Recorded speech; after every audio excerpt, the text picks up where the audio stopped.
All right. I think I get to take over from here. My name is Carolyn Mullen, and I will be your moderator for today. And I was asked to do this because I have a little bit of an experience working in the arts and with animal advocacy. I started the Animal Museum in Los Angeles and had that running for a number of years. And now I work in the performing arts. My day job is as executive director of the Oxnard Performing Arts Center. So I hope I don't get bugged. It's California time and we have multiple events happening. So just an FYI, and I have a cat on my desk, so I might get distracted. But that being said, I want to thank you all for joining us today. It is an absolute honor for me to be here with all of these incredible artists and obviously people who care so much about this topic and want to learn more. You saw some of the imagery as we were waiting for the Zoom to get started, and it's a holiday time and I just want to open up my pocketbook and buy all of this art because it's amazing. So I'm just putting that shameless plug for artists who would love your support. That being said, I did want to talk about the power of visual artists and the arts and advocacy, because I don't think in many social justice movements, especially in animal protection, that it gets enough credit, and it has such a long, incredible history within animal protection. And part of the reason why I started the Animal Museum is because there was no museum documenting the history of animal protection. And I mean, this is in the very core of our bones as Americans. I think about Henry Bergh and the ASPCA and our fight to shut down Ringling Brothers, which we accomplished. I mean, whoever thought that would happen in the 1800s, they never would have thought that. It was the biggest thing you could probably attend in your lifetime. But the fact is, the artists and visual artists particularly were so key in making efforts like that happen. And they used everything from their cameras to a magic lantern projectors. I don't even know if you know what that is, but it's so cool. It had a little flame that would illuminate a glass slide with an image on it. So think of that as the original projection systems. I think about some of the illustrators that created leaflets that were distributed by the hundreds of thousands throughout the cities, in Chicago, New York, and across the United States. So this has really been a long part of our efforts to advocate for animals, to raise awareness, to bring their experience and their plight to the forefront. And I have to say, in curating exhibitions, even today, visual tools and mediums are incredibly essential for communicating ideas, for history to come alive and seem relevant, because it is, and for addressing topics as challenging as the sexual politics of meat, which you'll see a little bit of today.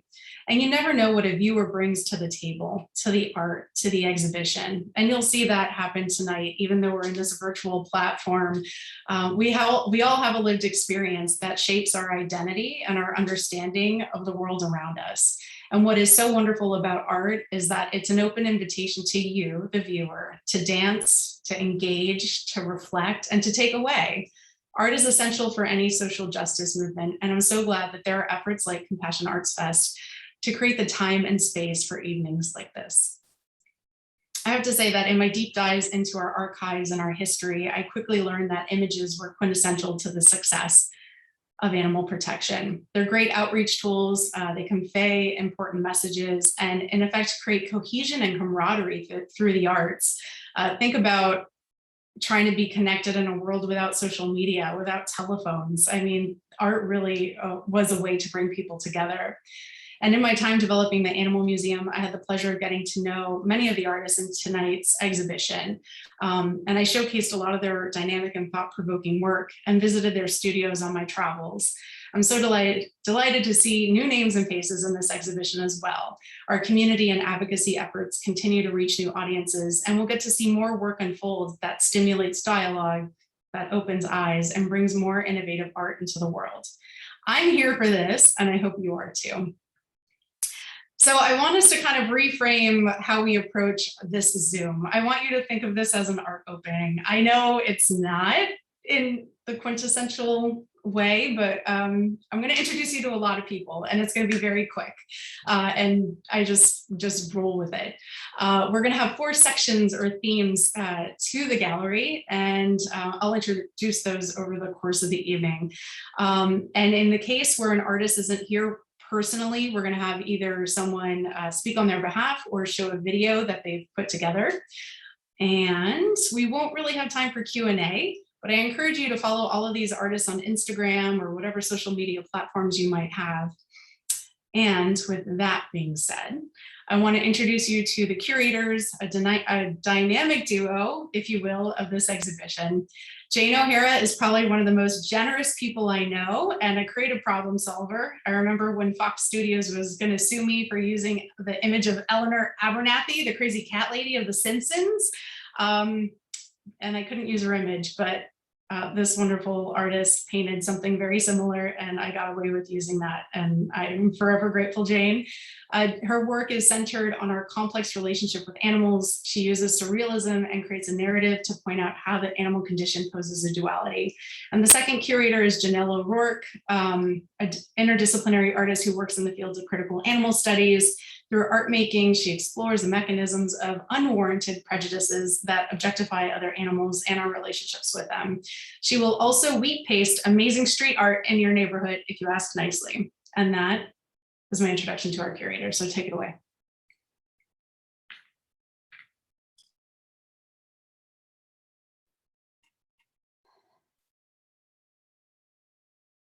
Janelle, are you going to read the mission?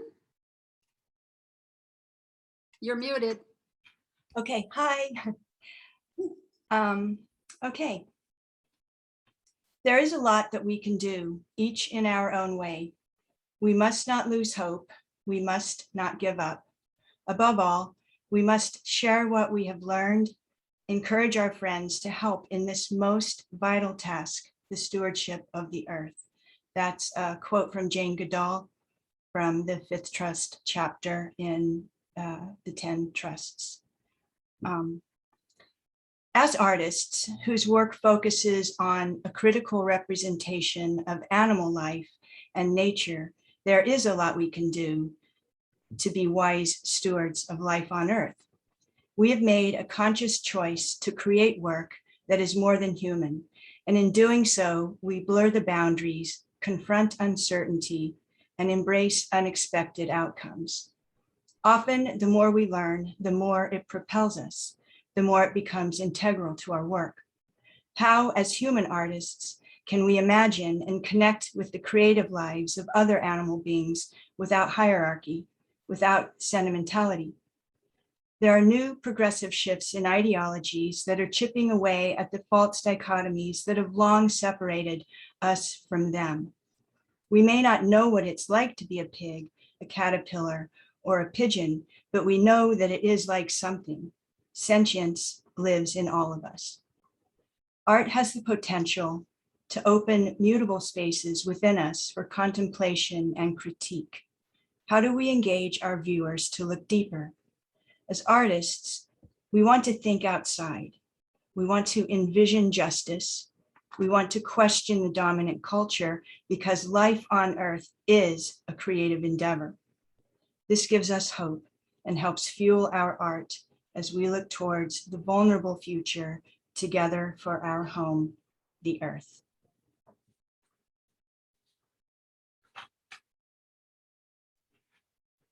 So we're going to make this as much like a real live exhibition opening as possible. Well, one where you can't respond to us when we talk and where we may have notes to refer to. But those details aside, pretty much exactly the same. I learned so much from each and every artist. First of all, no artist that I've met enjoys the part of putting text together, saying what their artwork is about, the artist's statement, the summing up of multi-layers of work. And for each exhibition, this is often required, and the Fifth Trust is not different. Be wise stewards of life on Earth is the theme. But each artist rose to the occasion, and as a result, it's as if the theme is seen through 15 different lenses. When presented with the idea of co-curating the exhibition with you, Janelle, I was so excited to join forces and find artists who we wanted to feature together. This amazing challenge and joy to assemble these women artists who each in their own right could carry the exhibition alone. Yet together, this beautiful quilt is woven. There's a saying I often think of in regards to the quest to teach animal compassion and rights, and that's that there's many ways up the mountain and all are important. What a rich experience and opportunity to put that idea together visually. Take it away, Janelle. Oh, thanks, Jane. I would just like to add that the artists of this exhibition are women of integrity. All of the artists have a solid track record of critically engaged artwork that features animals, yet goes beyond the typical human-centric depiction of animals as romanticized others, inferiors, or stand-ins for human metaphor and failings, while balancing a sense of beauty, aesthetics, and urgency.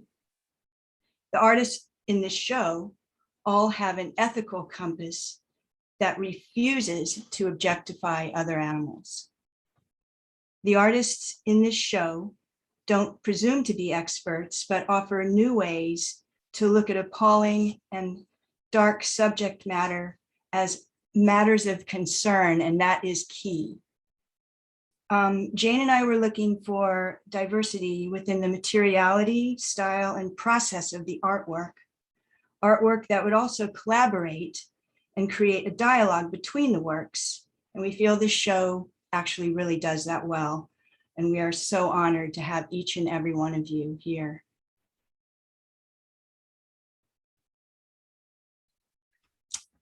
Take it away, Carolyn. All right, I'm really ad-libbing today, so I'm grateful that you all are just gonna roll with it. So that, like I said, we are breaking up this gallery, if you will, into 4 sections. So the first section is called Honoring Life on Earth, honoring the subjectivity of other animals' lives. And when I was ruminating on this idea, something that I encountered last year came to mind, and that was filmmaker Elizabeth Lowe's new documentary called Stray. I don't know if anyone had a chance to see it, but it's the street dogs of Istanbul. And these dogs just live their lives.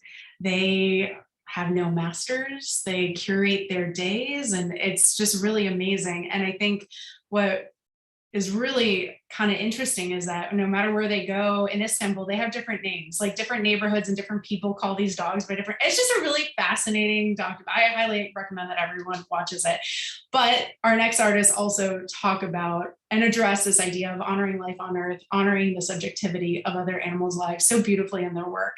So first up, we're gonna have Lee Dygaard, and there's a couple of images and a video.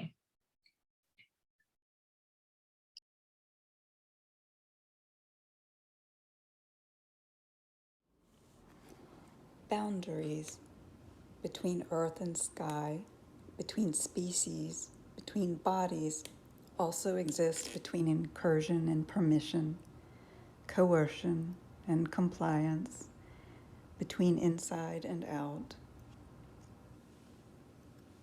Boundaries both approach and recede can appear ambiguous. What is quite near can seem very far, and what is distant can reside in the mind and heart as memory, as love. Our perceptions deal in parallax and fata morgana. The body is a landscape. One body in connection with another body is a relationship.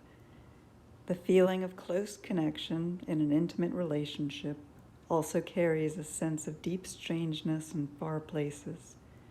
The horizon, that place of possibility, when pursued as a destination, always eludes us. Where bodies are and who they are within the landscape can define the parameters of a relationship from formal to intimate. To touch another carries a charge, whether of transgression or connection. This series is about intimacy and a long-term relationship with a horse as the significant other. A horse naturally attunes himself to heartbeat, rates of breathing, the movements of pupils. He is sensitive to pheromones. A horse can teach you how to be in the moment in all its fullness, which is where photography resides. The horse scans the horizon and takes the long view, the movement of sun and stars, the change of seasons, the grass as it grows, the global and the granular. As he is to the landscape, he is alert to the lens and any shift in focus of his companion. These photographs are never posed or arranged, but pursued incidentally as byproducts of following his lead. They are therefore shaped by his proprioception and awareness of my body as I am of his. Embedded within the series is the infinite variety possible within a single place, one horse, one person, across time and memory.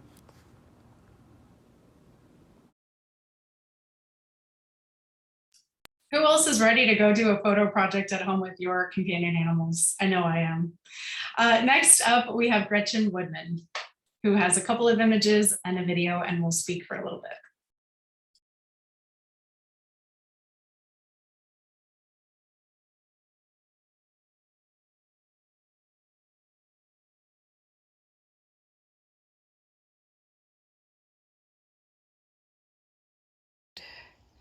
Years ago, there weren't turkeys, coyotes, bear, deer.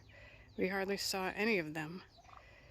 But when the beaver dam went in, which is way down there in the woods, all of a sudden, all of these creatures started to show up. So this was one of the inspirations for the beaver painting and the deer woodblock painting that I had made. That it's all integral. We need to have all these different things because they're all part of the chain of life. Hi, so my print, the black and white woodblock print called Eden's Last Apple, expresses my concern that human encroachment is systematically destroying all the ecosystems on our planet. So that what I've portrayed is just some moment with a rabbit and a deer who are realizing that there's really not much left to eat.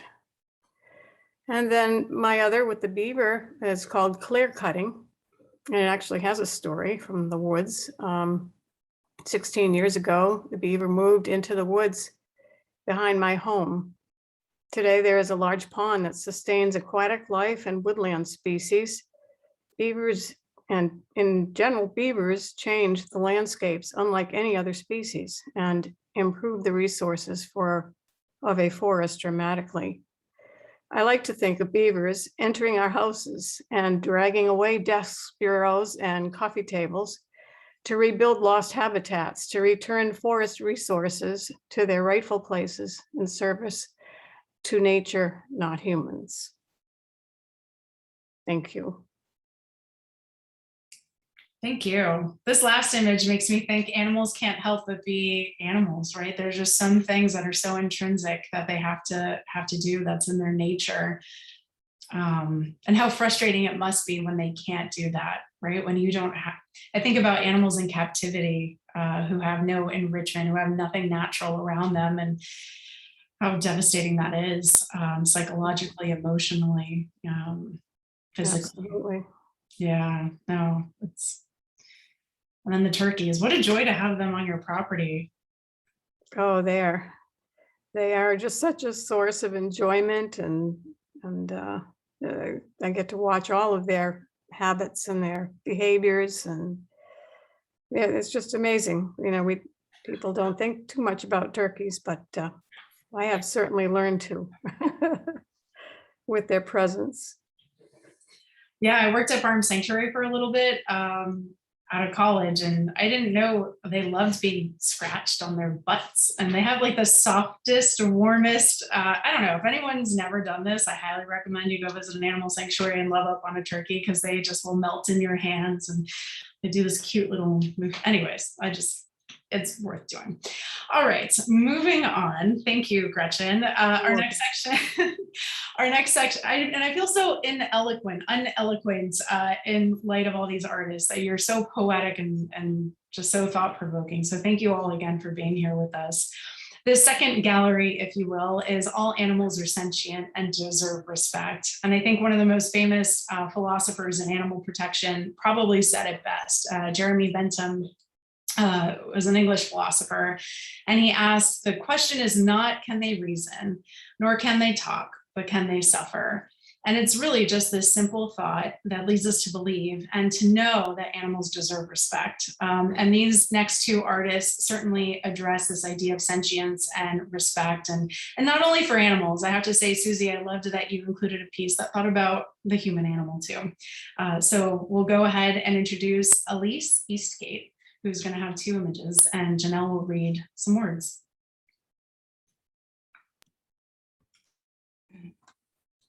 Elise Eastgate is a painter, designer, illustrator, and muralist. Her work explores her experiences, connections to nature, and her belief that all living beings deserve the right to live, love, and be free. She has exhibited work in solo group shows in Oakland and San Francisco, including the De Young Museum, and live painted at events and festivals throughout California and the Fiji Islands. Through their joint project, East Rand Studios, Elise and her life and creative partner, Jack Eastgate, have designed and illustrated for artists, activists, nonprofits, and painted murals in Oakland, Sacramento, and Fiji. And she's also part of the Eighth Trust Symposium, Having the Courage of Our Convictions, hosted by Donald Vincent this Sunday. Thanks for your work, Elise. And up next, we have Susie Gonzalez, hailing from Texas. What's up? Thank you for being here today. Hi, everyone. Thanks to Jane, Janelle, Carolyn, Compassion Arts for including my work, and all the artists for sharing your work as well. So I guess, will my images be up?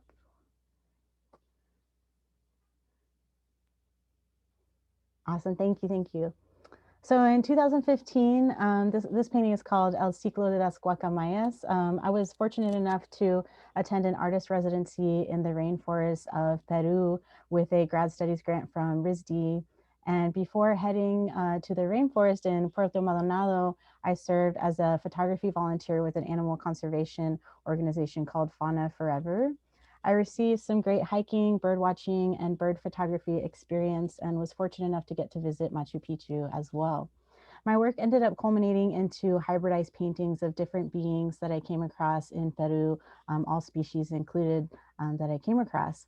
My room as a resident was open to the elements. So different insects, bats, endangered macaws, or guacamayas would enter my room as they pleased. I lived among conservationists who had been caring for these families of macaws for decades and studying why it is that their population is diminishing, including things like the illegal pet trade, poaching, deforestation, and survival of the fittest, it turns out. This painting speaks to the cycles of life in the rainforest and on the planet. And I like how you'll notice the canvas has a wrinkle in it, a fold in the center, as it holds the memory of traveling in my suitcase, and it never quite seized up because of the constant humidity of that environment. I'm so grateful for the lessons that I learned in Peru about Mother Nature and the life, death, and rebirths that kind of surround that environment of all the organisms in the rainforest and my own connection to it. The next image, this painting is called Watching Tomate, or Tomato. I'm so delighted by the amount of people who are finding home in their continued or newborn interest in plants during this time, during the pandemic era, where we've realized just how important they are to us. We each have a connection to plants, but if it's been lost, we are always able to find it again, to remember. Every culture has ties to plant food medicine that has helped us survive and thrive for generations. And having a conscious relationship with the earth allows us to reconnect and recall that she gives us life and to care for her in return. I made this series of small gardening paintings without any plan to exhibit them after recalling that I can make art just because it feels good to create. They're dedicated to those who are feeling a need to instinctively put their hands in the dirt in times of struggle, to embrace plant medicine, to decolonize our diets, and to know where our food comes from. For me, I've moved with these from discussing violence against animals to focusing on my love for plants. Gardening, a natural act of harmonizing with the land, can be seen as a radical action. It encourages new economies, plant-based consumption, spiritual reclamation, and compassion for our planet. There's an eye on the side made out of corn husks, a material that I work with a lot, who is watching these actions occur. Mother Earth, Nuestra Madre Tierra, sees us, welcomes us, acknowledges our actions and our growth as we reclaim this knowledge, opening doors for compassion and healing in this world of destruction. Thank you. Thank you so much. I just want to eat the jitomate. That's a tomato for anyone else who doesn't know Spanish. All right, I know we're kind of ahead of schedule, but this next gallery, I'm just going to jump into it and hope we can have a little bit of a conversation at the end, maybe. This next section is our entangled relationships with other animals, and there's a lot to unpack in that. I think about anything that surrounds us, and there's a really interesting exercise that humane educators sometimes do. I know the Institute for Humane Education does this, where they'll take something as simple as a t-shirt and break it down. Like, where did you get the dyes to make the shirt? And then who actually wove the shirt? And which is probably, horrible youth labor abroad, right? And the dyes were probably synthetically made and probably very damaging to the environment. And then you think about where the cotton came from, and it was maybe grown in a desert where cotton's not supposed to be grown.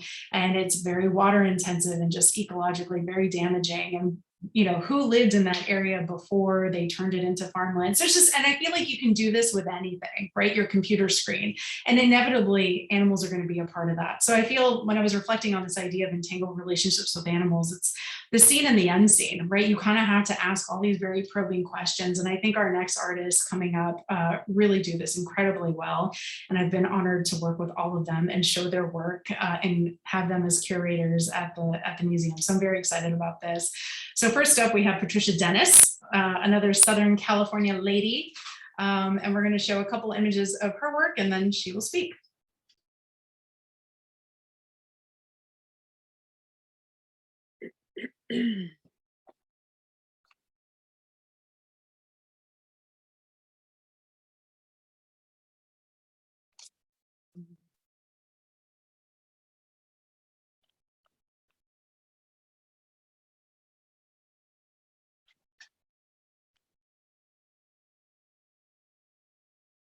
Shall I go? Okay. I would like to read a statement regarding my research for the shrines and my inspiration, and then my artist statement. The female chicken's 2-year existence is a life lived against her will and against every natural grain in her being as an egg layer. Her body is not her own. Her natural desires to dust bathe, roost above predators, and nurture her young are denied her. Instead, her 2 years in a factory farm are a living hell, an insane asylum. She lives with 4 to 8 other debeaked hens in a single wire battery cage measuring 18 inches by 18 inches by 14 inches. These cages are stacked in dimly lit buildings holding up to 125,000 hens. She cannot stretch, spread her wings, or nest. She stands on wire, stretches her neck through wire to eat swill from a tray, lays her eggs on wire with no place to prepare or nest, defecates through wire, and often dies on wire before her slaughter after 2 years as an egg layer. She is lastly reduced to garbage on a plate, automatically thrown away with a paper cup, cigarettes, and gum, without a thought for what she once was, or rather never had a chance to be. Yet, she remains a pastoral symbol in the kitchen, decorating hand towels, painted on the morning coffee cups, dyed at Easter, and referenced as a nurturing mother figure in children's books. There are approximately 300 million laying hens imprisoned for life in the United States alone. This self-serving affair with meat that was once a being operates between desire and denial. Animals are consumable because they are controllable. And my artist statement. My work examines society's relationship with animals and our disconnectedness to nature. We have utilized animals as icons in the arts and as literary and religious reference to inspire us. Most animals on this planet are no longer regarded as sacred or looked upon as magical totems. They are utilized for food or work and suffer unimaginable abuse. We continue to wear their skins, use them for entertainment, hunt them, objectify them, vivisect them, and eat them. I created 4 reliquaries for chickens, hogs, sheep, and rabbits. The outside wooden doors frame images of how we typically represent animals in literature for decoration and in art, or rather how most perceive animals. Once the doors are open, the hidden images are revealed, framed in metal, showing these animals' lives during slaughter, symbolically and literally. Each reliquary contains those animals' bones and the butcher's knife manufactured for the animal's butchering. Each drawer is filled with saint cards showing images from visual culture, such as nursery rhymes and stories about these animals in pastoral settings. Each drawer also contains contrasting cards depicting how animals we use live and die. The cards represent the dichotomy between common cultural perceptions and reality. All of my studio work falls under one title, The Rendered. Thank you. Thank you, Patricia. I remember at the museum, you put together this plexiglass box full of leftover chicken wings from KFC, and then you created an animal welfare conundrum because apparently flies started nesting and laying larvae. I don't know what the life cycle of. Anyways, that was fun, but they all survived. Anyways, that's my memory of you. That's what will always Carolyn. for me. Anyways, yeah. This is an art opening, right? Honestly, this is how I would introduce like my friends to each other. So there you go. All right, next up we have Catherine Eddy. You're going to show a couple of images and speak for a few minutes. I'm going to have to think of a good story for you after this too.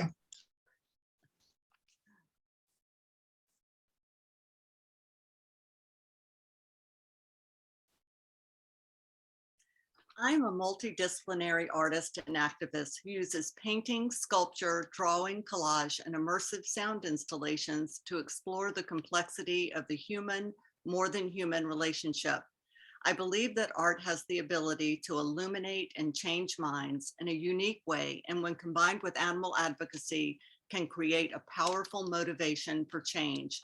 The sculptures in my series, From Farm to Kitchen, beckon the viewer to step up close in order to question how we look at animals used for consumption.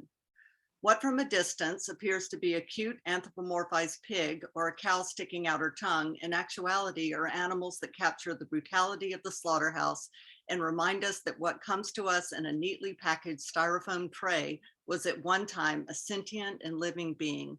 My first piece, Eating Animals, consists of 3 heads, one a pig, one a cow, and in the center, the remains of a cow's head, the skin removed. The piece was inspired by a quote from Jonathan Safran Foer's book by the same name. He wrote, "Our sustenance now comes from misery. We know that if someone offered to show us a film on how our meat is produced, it would be a horror film. We perhaps know more than we care to admit, keeping it down in the dark places of our memory, disavowed. When we eat factory farmed meat, we live literally on tortured flesh. Increasingly, that tortured flesh is becoming our own," unquote. The second piece, From the Farm to a Grocery Store Near You, portrays a cow's severed head with her tongue sticking out, covered by the plastic wrap once used to package cow parts sold in the meat department at a local grocery store. The piece at first glance looks like a happy cow sticking out her tongue. However, the plastic wrap suggests the actual meaning. I have often been asked why I made this series of work, and the question is best answered with the story of one of the other pieces in the series, The 4 Little Pigs. They were exhibited in a group show, and a viewer asked the curator if they were for sale and gleefully told her that she would love to hang them in her daughter's room. The curator asked her if she had looked closely at them, and when the woman actually studied them, she realized that their sweet faces were actually covered in red paint, signifying blood. Horrified, she walked away, not realizing that her actions, the meaning of this work. It is easy to only see the adorable smiling piglets, Babe in the movies, or the cute little plastic pig toy. It is much more difficult to come to terms with the complicity of knowing that they suffer horrible deaths and then doing nothing about it. Later, I received an email from the curator that said the woman had come back to the exhibit. She did not purchase the sculpture for her child's room, but she did bring her friends to see the pigs and the exhibition. She explained that the experience had made her deeply consider her choices, and she wanted to share the experience with her friends. As an activist and artist, I make work for the non-vegan in an attempt to both highlight our complicity and hopefully elicit empathy and change in the spirit of the fifth trust, encouraging all of us to be wise stewards of life on earth. Thank you, Catherine.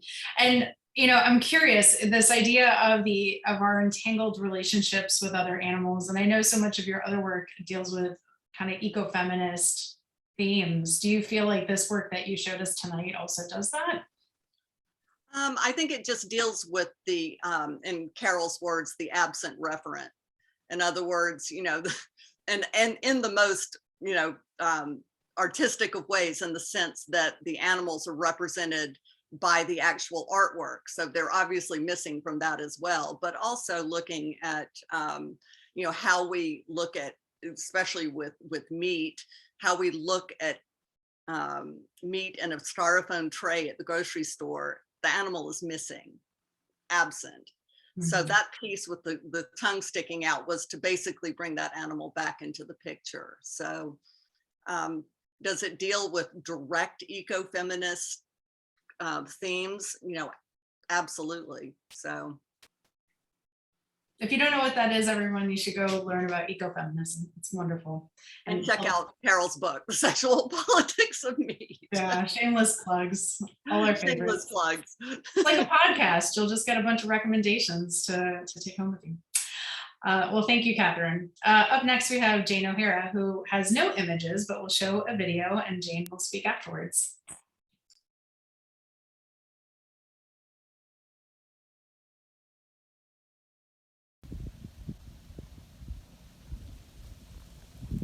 That is the Pleasant River in Maine, where we are generously given this hunting cabin to paint in. And so I'm wearing an orange hat so as I don't get shot, and these guys were not so lucky to have that advantage.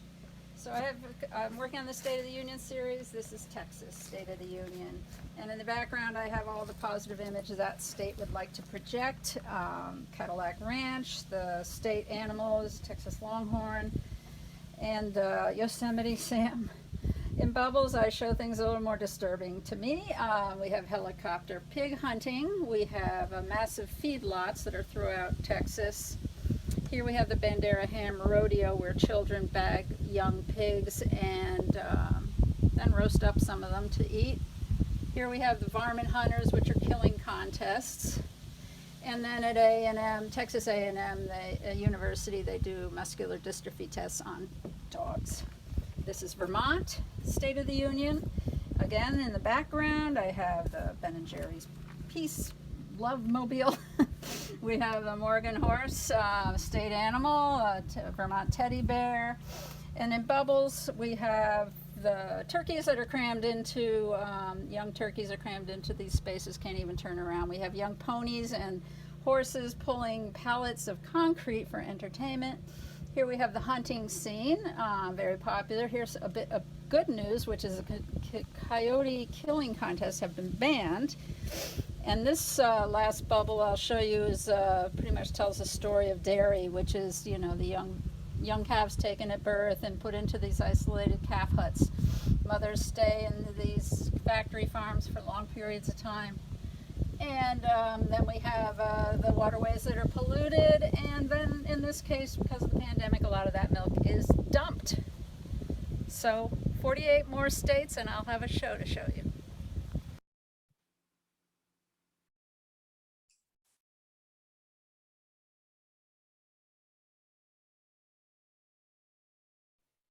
Okay, let me unmute.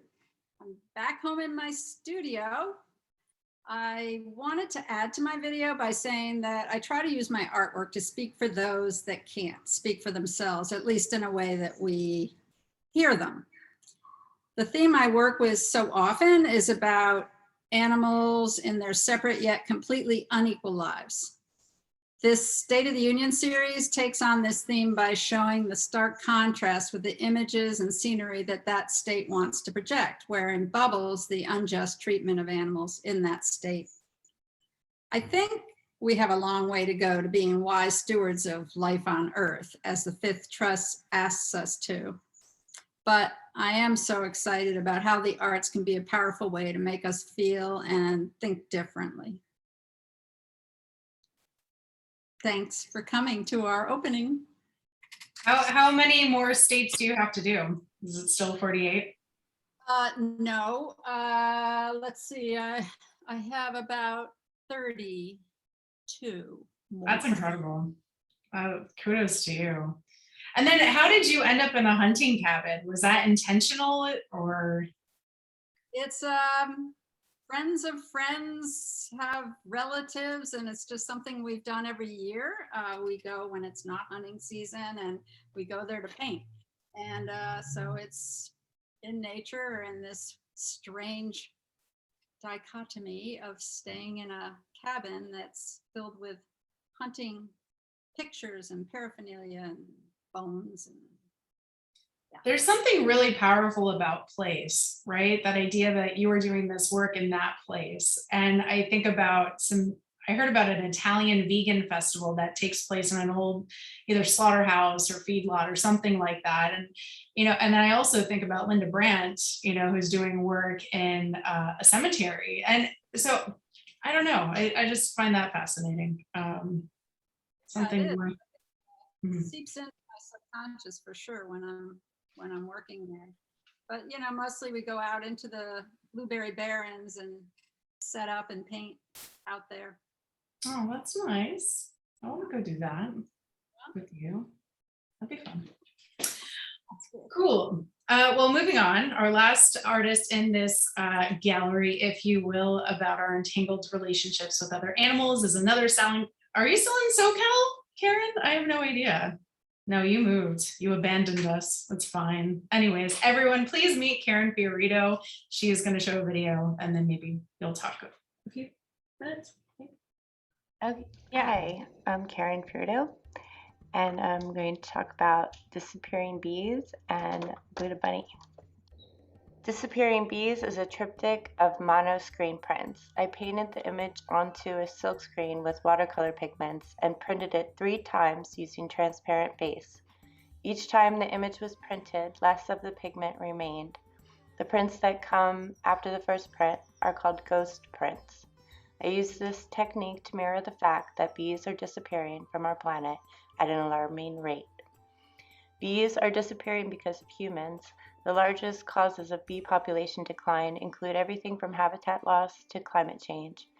We destroy natural habitats that once held flower species necessary for bee survival. The climate is shifting in ways that many insect populations cannot cope with. Seasonal changes disrupt the nesting behavior of bees and can prevent or confuse normal pollination and breeding patterns. Diseases, parasites, invasive species, and pesticides make up the rest of the culprits. A 2019 study found that bee species in the UK, Denmark, and North America have dropped from 6 million in 1947 to 2.5 million. That's 3.5 million bees lost in only 6 decades. If bees vanish, the effects will be catastrophic. The end of bees means the end of us. Another 2019 study indicates that the loss of insects would collapse the Earth's ecosystems. Plants would no longer be pollinated, and this includes many of the fruits, vegetables, nuts, and grains that we rely on to feed our ever-increasing population. Buddha Bunny. Buddha Bunny made her debut in 2015 in Bunny Mania at Chungking Studio in Los Angeles. I created this piece for the show because I believe rabbits, like many other animals, have a Buddha-like nature. Rabbits are the 3rd most popular pet in the United States, but unfortunately, they are also more often abandoned than dogs or cats. This print is part of a series of prints that explores the theme that every being is sacred and that we are all connected to this earth. When one of us suffers, we all suffer. One species becoming extinct affects the whole biosphere of our planet. I believe all beings are worthy of compassion and love, and in order for the planet to survive, we need to find that compassion for ourselves, the earth, and all of the creatures who are an integral and interconnected part of our ecosystem. Thank you very much.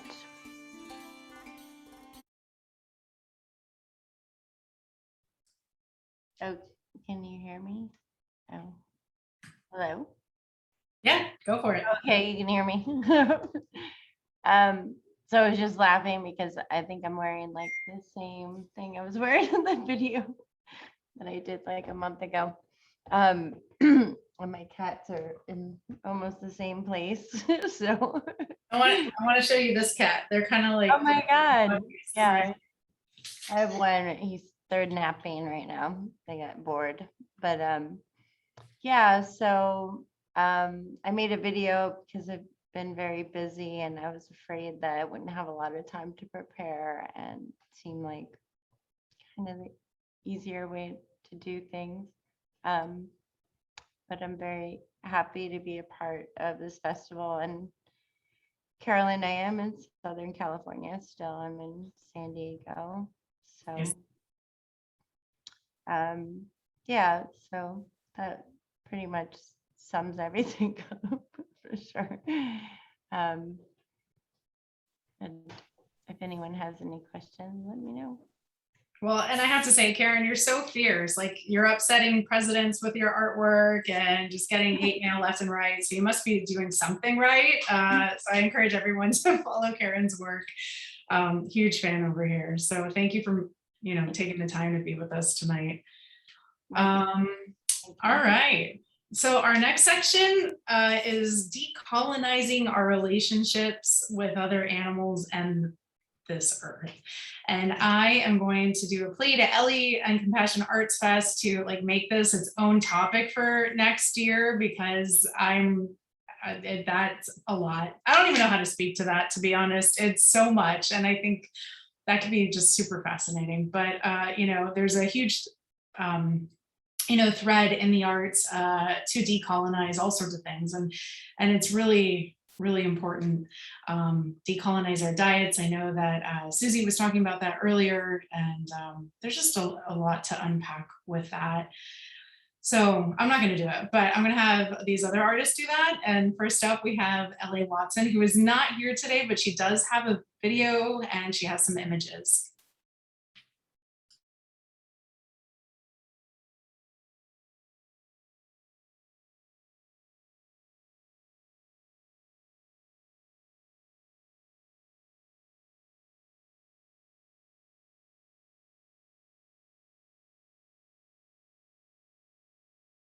Hi, my name is Ellie Watson. First, thank you to Ellie at Compassion Arts and to Jane and Janelle for working so hard to put this exhibit together. I'm really honored to be a part of it, so thank you all. The first artwork that I have in the exhibit is the Roadside Memorial Project. Some of you may have already seen this project, but I'm standing in front of one of the final iterations for this project, which is a photographic transparency enclosed in a light box. So this project started off with me making individual signs cut out of wood and adhering a really bright reflective tape onto the signs and taking them out onto my road where I see a lot of animals killed every day, putting them in the ground, moving them around, and then documenting passerbys, the cars that come by.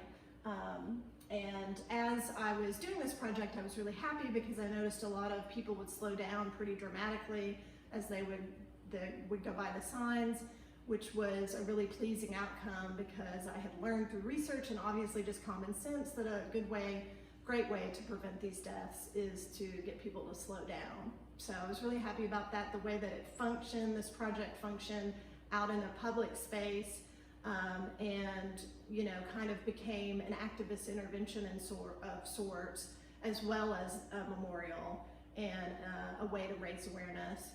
And then I decided to create these light boxes to carry that theme of light from the road into the gallery so that that conversation could continue in a different space. The second artwork that I have in this exhibit is called You Eat What You Are, Life Raft. And for that one, I would go into grocery stores on the down low. I would take pictures of people in the meat aisle shopping, and then come home and expose the meat, the muscle that we're all made of, just to make that connection that we're all animals, and that by consuming the other animals, we're consuming ourselves. And I created fake ads that use real life documentation of climate change that's happening now, and kind of make these fake advertisements with food. So for this one, I've got lifesavers, and and the little lifesavers are like rafts floating on the water. And then you see the woman's pool rafts, the pool floats in her cart. And so it's really trying to create that connection between our habits of consumption and the consequences of that. So again, thank you to Ellie and Janelle so much, and I can't wait to see all your other amazing artwork. Much love to you all. Thank you.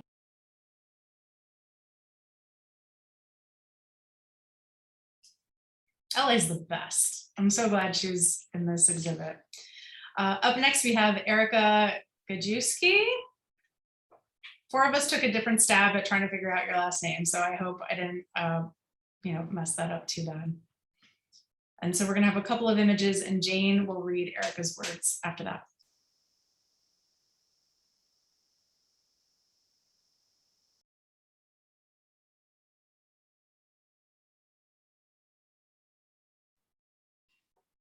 So I will pretend to be Erica at this moment. My work explores the complex and significant ways in which we humans are bound and entangled together with other animals. From drawing, painting, soft sculpture, and land-based art projects, I seek to provide opportunities to think about, remember, and honor the lives of other animals. This is mercury, water, PCB, DDT, and it's graphite on paper, 108 inches by 144 inches. This life-size drawing of a beluga whale acknowledges the discomfort of a moment I stood face to face with a single beluga whale, aware of their keen consciousness, though also keenly aware that belugas living in the St. Lawrence estuary are routinely found to be contaminated with high levels of toxic chemicals that shorten their lifespans and cause abnormalities and death in their young. I too share their environment, my source of drinking water. The drawing is comprised of the chemical structure of some of the most toxic and persistent compounds found in the watery environment of the St. Lawrence estuary. Mercury, PCB, and DDT are drawn, suspended in the chemical structure of water to render the completed form of a beluga whale. And the other piece is called Gone by 2050. And this is also graphite on paper. It's 90 inches by 132 inches. This life-size drawing of a polar bear was created in 2005-2006 in response to scientific research studies about thinning Arctic sea ice on which her species is dependent for survival. The drawing was done after visiting a polar bear and recognizing that while she stood in front of me at the moment, we both happened to be the same age. The future life of her species is uncertain.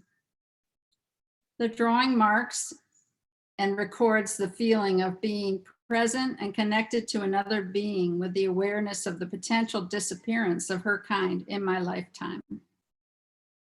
So thank you, Erica.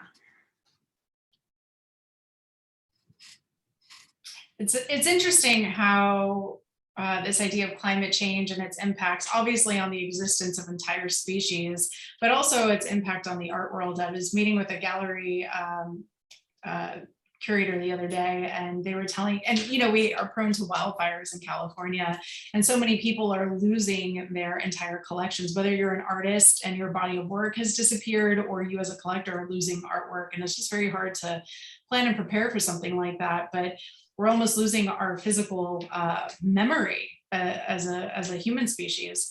So I know we're focusing on animals, but it's also about the art. So I just thought that was interesting. And her work is stunning. The DDT thing is just like mind blowing. All right, up next we have Janelle O'Rourke, who's going to show a couple of images and a video, and then she'll speak for a minute or two.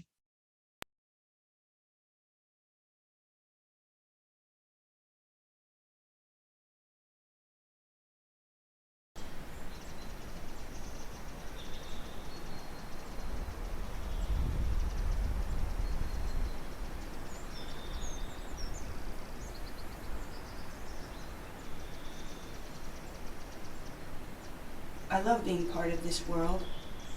My human nature, though, is complicated. You see, my kind often lives off the death of others in a most generalized way.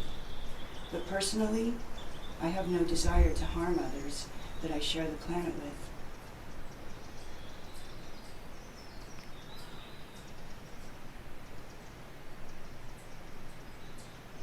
Human beings repeat and repeat and repeat mistakes as if our collective memories have been erased.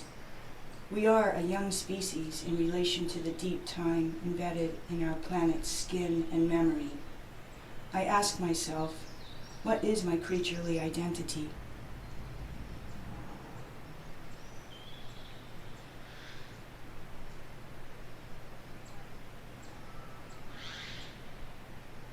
I know I'm part of nature, and it is part of me. I'm an artist. I practice the art of living with and alongside other creative beings. I feel a duty to protect and preserve nature, because all life possesses beingness. The earth is sentient and worthy only of love.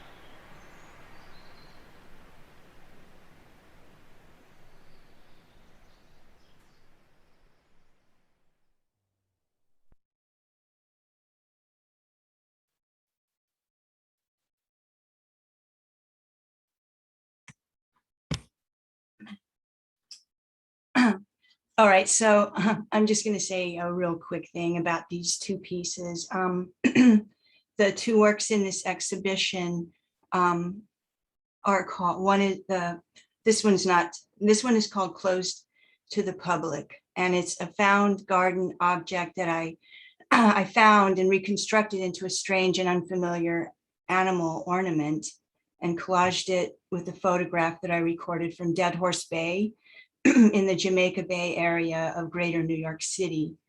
And the other piece is called Where Will They Go After Their Forest Has Been Stolen? It's a drawing. These two pieces, even though they're very different materially, I feel like they're similar in their contents as they depict this preconceived speciesist notion that non-human animals have no right to the land that they were born on or their territories. And this happens globally through the seizure and occupation of massive areas of land and water that pollute and destroy ecosystems and the beings that depend on them.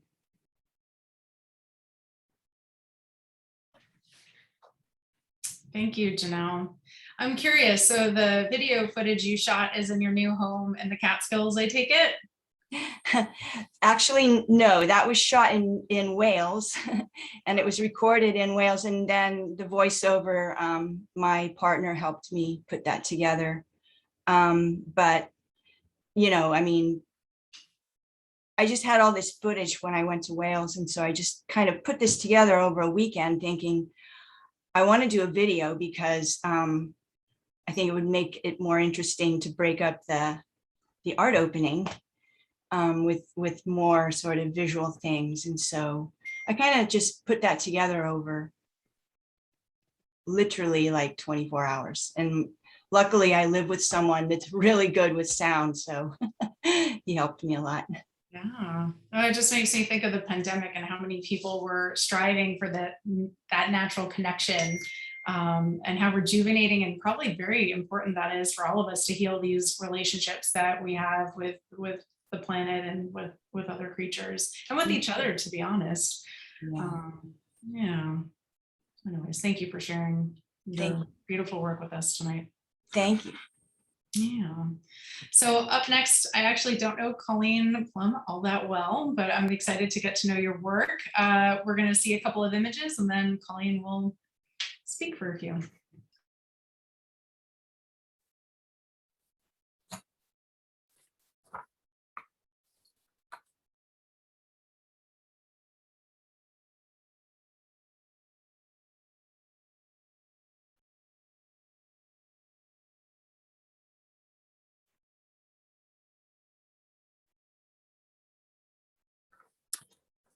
Well, thanks. So nice to see all of this amazing work, and thanks Janelle and Jane for including me in the in this exhibition alongside just all this really important moving work. And also thanks to the Compassion Arts Fest organizers. Thanks, Ellie.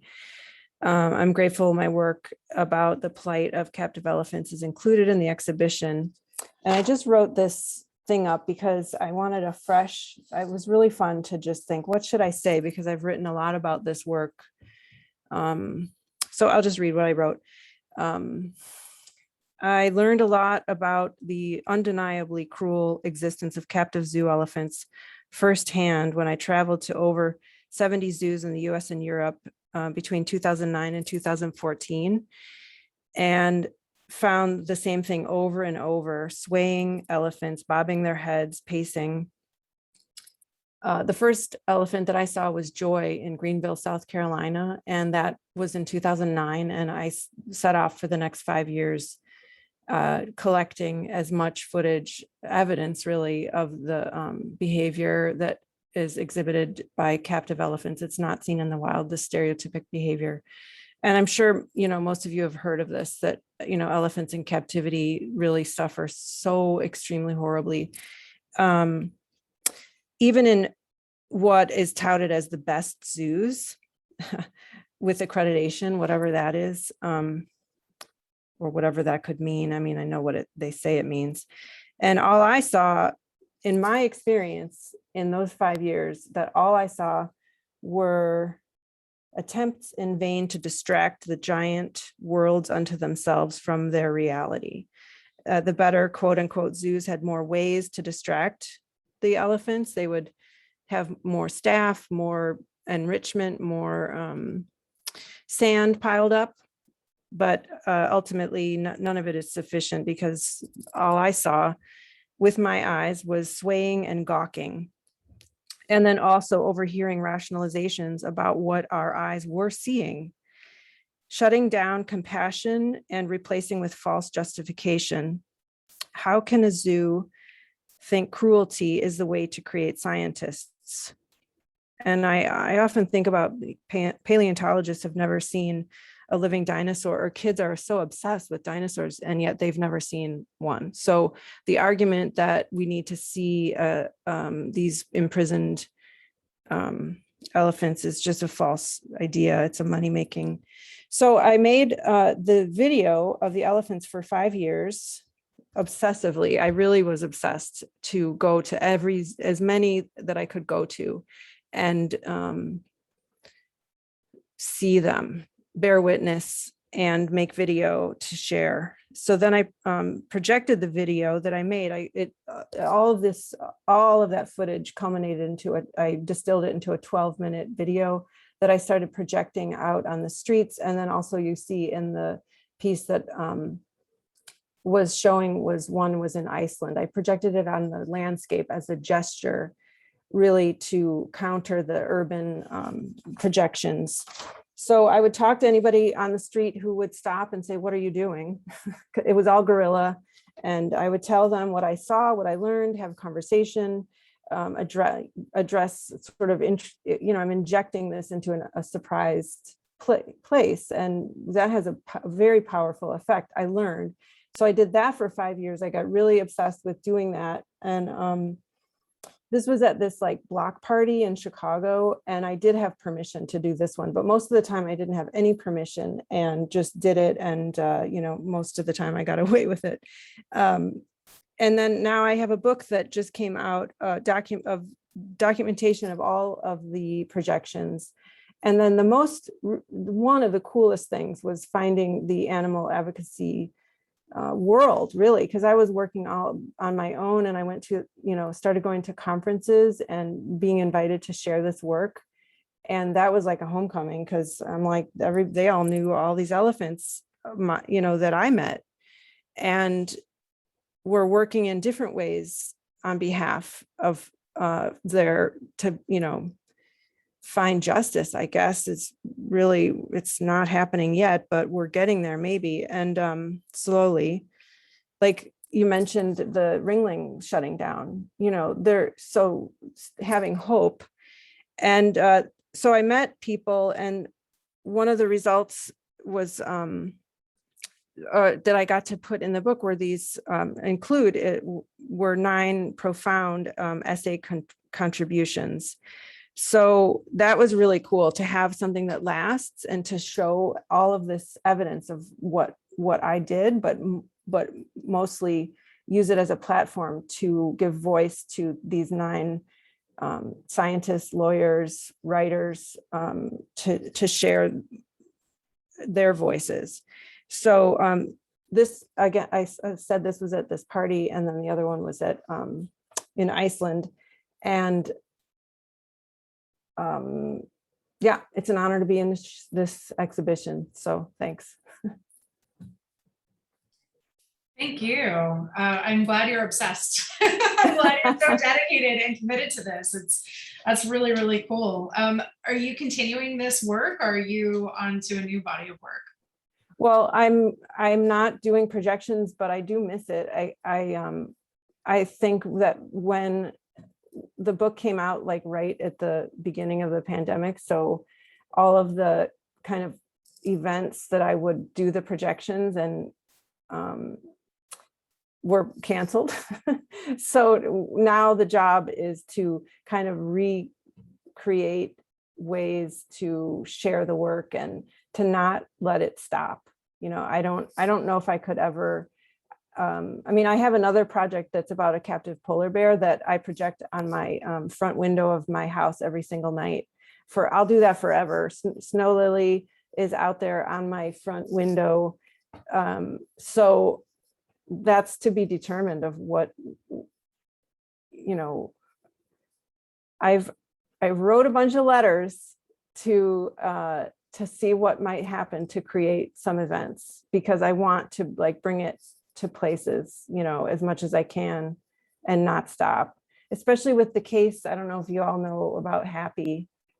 That's a really, the Atlantic published a really great article, and Stephen Wise is one of the contributed an essay to the book. So I feel like it's exciting, and I hope for an awakening, I guess, in as far as from the legal aspect. Wouldn't it be cool? For those of us who don't know what you're talking about, just 20 seconds. Oh, sorry. Happy? Sorry.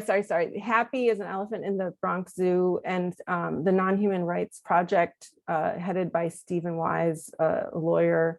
He's working to gain personhood rights for Happy, this elephant who's been in solitary for, probably 15 years now, maybe 14, solitary. So the Atlantic just published an article, Jill Lepore wrote it, and it was really thorough, and, it's really getting mainstream. So, yeah. Thank you very much, because I didn't know who Happy was. I'm sorry. I live in a bubble. Oh, that's okay. One of Jane's bubbles, the California bubble. I don't know, never mind. Okay, last gallery section is regarding and acknowledging the dignity of other animals and our responsibility to other animals. We have Iza Leshko, who's not present, but we will show 2 images and Janelle will read Iza's words.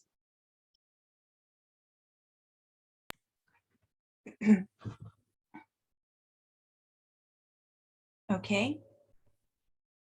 For nearly a decade, I visited farm animal sanctuaries across the United States to create photographic portraits of geriatric animals. I began this series shortly after caring for my mom, who had Alzheimer's disease. The experience had a profound effect on me and forced me to confront my own mortality. I'm terrified of growing old, and I started photographing geriatric animals in order to take an unflinching look at this fear. As I met rescued farm animals and heard their stories, though, my motivation for creating this work changed. I became a passionate advocate for these animals, and I wanted to use my images to speak on their behalf. For each image, I strive to reveal the unique personality of the animal I photograph. Rescued farmed animals are often wary of strangers, and it can take several days to develop a comfortable rapport with the animals I photograph. I often spend a few hours lying on the ground next to an animal before taking a single picture. This helps the animal acclimate to my presence and allows me to be fully present as I get to know her. In order to be as unobtrusive as possible, I do not bring any studio lighting into the animal enclosure and instead work only with natural light. Nearly all of the animals I met for this project endured horrific abuse and neglect prior to their rescue. Yet it is a massive understatement to say that they are the lucky ones. More than 70 billion land animals are factory farmed globally each year. It's nothing short of a miracle to be in the presence of a farm animal who has managed to reach an old age. Most of their kin die before they are 6 months old. By depicting the beauty and dignity of elderly farm animals, I invite reflection upon what is lost when these animals are not allowed to grow old. I'm really deeply moved by Iza's work. This is also part of the 9th Trust program, Lift Up All Who Care, hosted by Marla Andrews, and that's on Monday. Thanks for your work, Iza. You almost had me going there. Yeah. If anyone's had a geriatric senior fur baby, you know, it is so hard to see them grow old and imagine. Yeah. I just lost mine. So that's not easy. That's not easy. But her work is beautiful. She has a beautiful coffee table book if anyone's interested. And I don't know what else to say. I'm just gonna leave it there. Up next, we have Linda Brandt, who's going to have a couple of images, and she's here to speak with us tonight.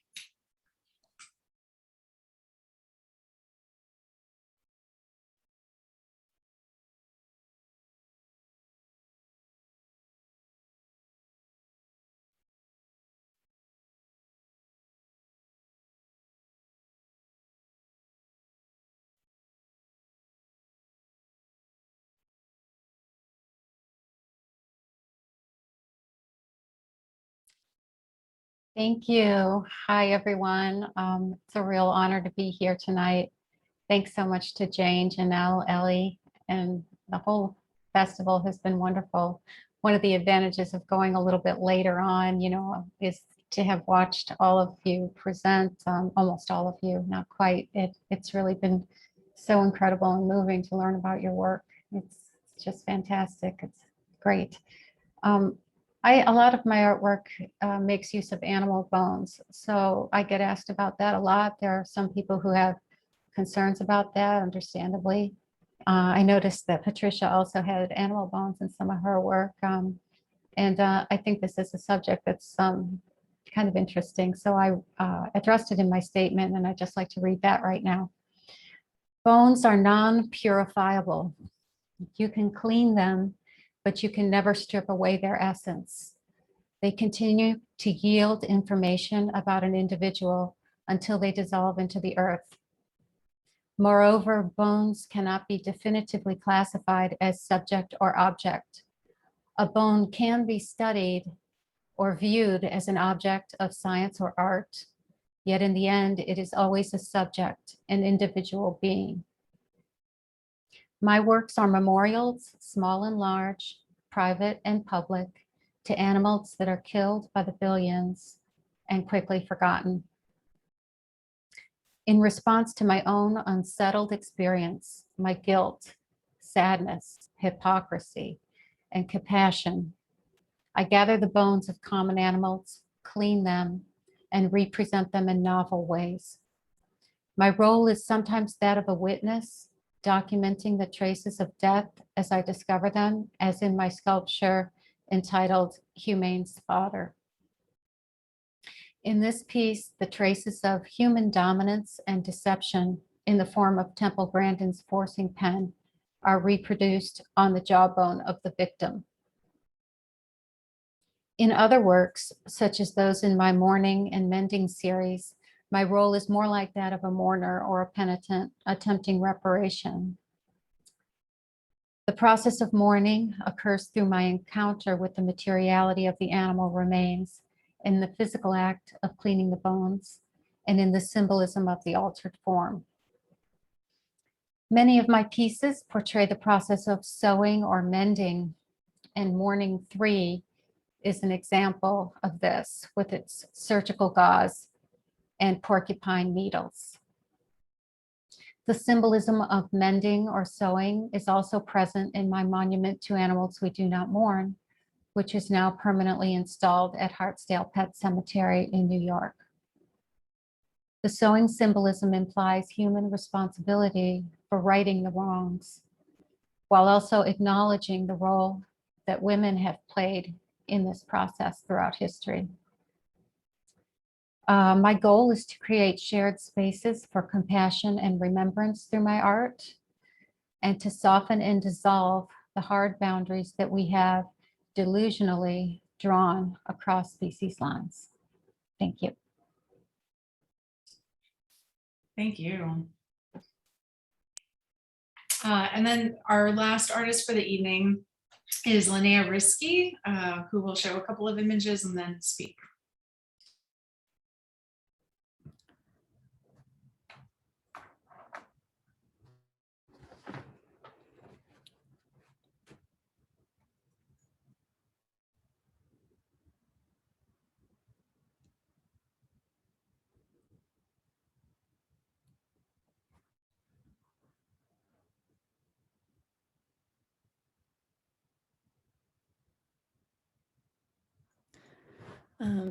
So the shaping and reshaping of our ethical landscapes is to me the most necessary part of art. My own motivation for my art practice centers on a restoration of a sense of reverence for the more than human animals with whom we live. I create paintings and drawings that I want to be felt first rather than understood. I'm interested in materiality and surface quality. An image has the capacity to bypass any logical explanation and touch instead that nonverbal feeling place inside each of us. In my works, the images are much more ambiguous, as I do not try to sort of capture the animal with precision, but instead invoke and echo her presence. In the first work titled Calved, the ink drawing depicts a cow seeming to ripple or fracture out into space. With this choice of title, I intended to invoke both meanings of calved, being the birth of a calf, but also the splintering of glaciers. This drawing came from my own question. If trauma shapes the body, what does it feel like to endure what a female cow endures on a factory farm, as her children are pulled from her again and again, as her body is continually tapped of all it has? I let the image ask the question rather than provide an answer. The second piece, titled Soft, of fur, of skin, of voice, of touch, of hair, a whisper barely there, makes palpable the intimacy between two cows. The sliver of space between them quivers, and the blurred surface quality makes them feel ethereal and of another time. We witness them as they both appear and disappear from our gaze. So I just want to end my small portion by sharing a poem that ends a book of mine that was recently published, titled Kindling. So the book is a compilation of poetry, visual art, and essay that centers on my experience working for a short time at an organic meat farm in 2019. So I am just going to read the last poem, which is called From Ashes, a Prayer. We can strip them of skin, tangle our fingers inside their innards, pull open curtains of flesh, but we will never find their secrets nor learn their lessons on belonging to this earth. I draw in and inhale and whisper to you, when will our touch not harm but heal? When will we know them as kin, not kindling?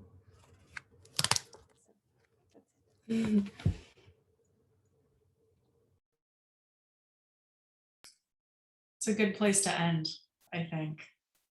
You were the perfect person to end on. So thank you for sharing those words with us. Jane, Janelle, I don't know why I'm ready to cry, but I'm ready to cry. So someone else needs to talk now. I am too. That was so great to watch all of that. And thank you all for participating. And I want to invite everyone who's watching to please check out the actual exhibition. It's beautiful, and you can spend some time with each image. There's details, you can expand it. Artists' websites, you can get more information and see more of their work. And there's also a guest book. We'd love to hear your comments if you have any. So thanks for coming. And I would like to just say thank you, Ellie and Compassion Arts Festival, for providing a platform for us and believing in this art show. And I would say that whoever is watching, check out some of the other programs because they're pretty amazing. And they go, I think, through Monday or Tuesday. You can find all that out on the website, Compassion Arts Festival website. And thank you, Carolyn, and thank you all wonderful artists. You guys are rocking, that you really, really do mean a lot to me and you know, I'm very moved by all of you. So thank you so much. Thank you everyone for coming. Look at that. Within 3 minutes of the ending, we did it all perfectly. Thank you, Carolyn, for wrangling together this massive, beautiful artwork and artists and presentations. You did an excellent job, of course. Carolyn, amazing. I'm seriously crying. This was so great. Thank you, everyone. Yeah, good job. I can't wait for next year.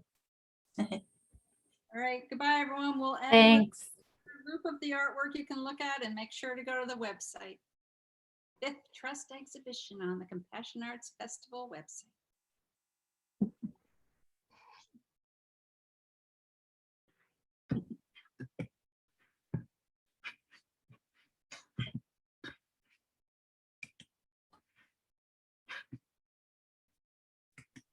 Hey, Shogi.